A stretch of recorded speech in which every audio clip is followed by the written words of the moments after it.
let's look at this problem. Anna finds the sum of the tens digits of all two-digit positive integers. Mia finds the sum of the ones digit of all two-digit positive integers. What is the difference between Anna's sum and Mia's sum? Of course, you can approach this problem by listing all those two-digit positive integers and actually do the sum of the tens digit and ones digit. That's okay, but clearly that's not very generalizable. In here, we're going to look at in a more systematic way. First, let's see. Both Anna and Mia are considering the digits of all two-digit positive integers. Let's consider first the following question. What are all these two-digit positive integers? First, let's ask ourselves, how many two-digit positive integers there are?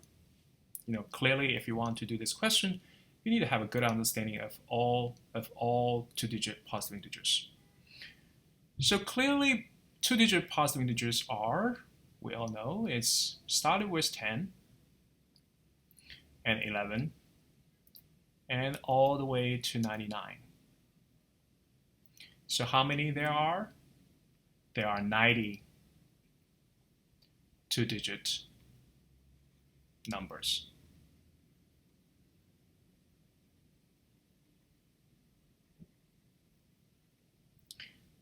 Now let's think about a way of actually getting those 90 two-digit numbers.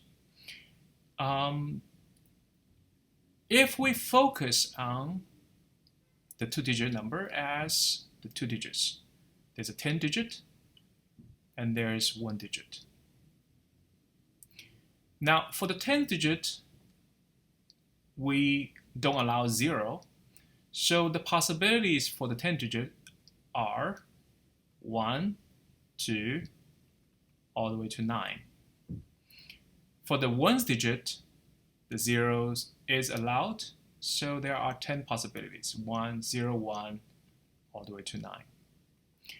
So from this, you actually see why there are 90 numbers if you're just using this approach. And this way of thinking is going to help this question a lot.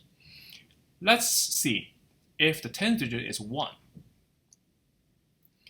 There are 10 such numbers because the one digit can be 0 all the way to 9. 10 such numbers. If the 10 digit is 2, again there are 10 such numbers. 20, so the one digit can be 0 all the way to 9.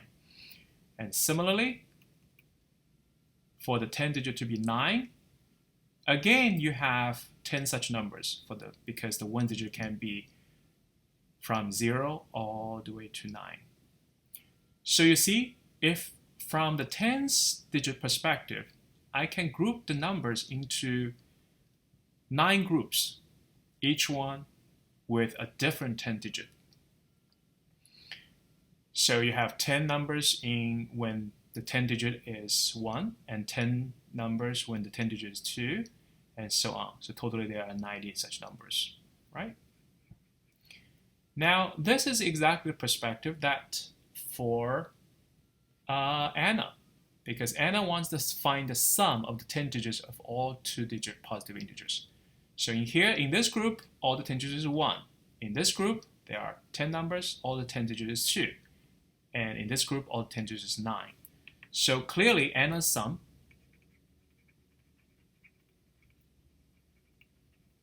equals, there are 10 ones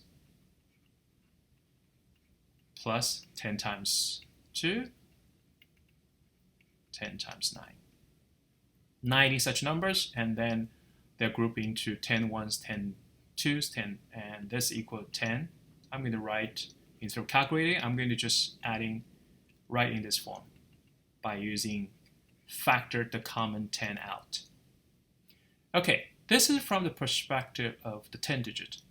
We also can look at from the ones perspective.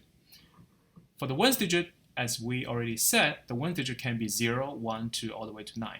So if we focus, the one digit is 0. For the 10 digit, it only can be 1, 2, all the way to 9. There are 9 such numbers for the 1th digit to be a 0. Similarly, for the 1th digit to be 1, again, there are 9 such numbers. For the 1th digit to be 2, again, there are 9 such numbers. All the way for the 1st digit to be a 9, again, there are 9 such numbers because the 10th digit only can be 1, 2, all the way to 9. Again, you see there are 9 numbers here, 9 numbers here, and 9 numbers here. And there are 10 such groups, of course, that we again get there are 90 numbers, right? But this is exactly the perspective that Mia wants to do. Mia finds the sum of the 1th digit of all two-digit positive integers. And for each of those groups, the 1th digit is the same, constant. So in here, the sum of the 1th digit in this group is 9 times 0 plus 9 times 1 plus 9 times 9. So we get Mia's sum is going to equal 9 times 0 plus 1 plus all the way to 9. Of course, this is the same as 9 times 1 plus all the way to 9. So the difference between Anna's sum and Mia's sum is going to be, let's look at the difference, is going to be equal 10 times 1 plus 2 plus all the way to 9 minus Mia's sum, 9 times 1 plus 2 plus all the way to 9. And this, of course, 10 such things, and this is 9 such things, so there's only one thing left, 1 plus 2 plus all the way to 9. And we know that this equals 45 by just pairing them together if you want, and then there's a 5 in alone. So you have 4 such pairs, and plus 5 equals 45. So this is a way of looking at this problem. And this way, we're using kind of a symmetry of the numbers. And this is also a really good way of looking at the numbers in terms of counting numbers, like there are how many two-digit numbers there are from this very new light of looking at the numbers. And that gives a very, very neat way of solving this question. And this way of thinking can easily extend it to all 3-digit positive integers, even 4-digit, 5-digit, does not really matter. And this approach is very, very generalizable. Instead of, if you're using brute force, it's going to be very messy to do more digit positive integers.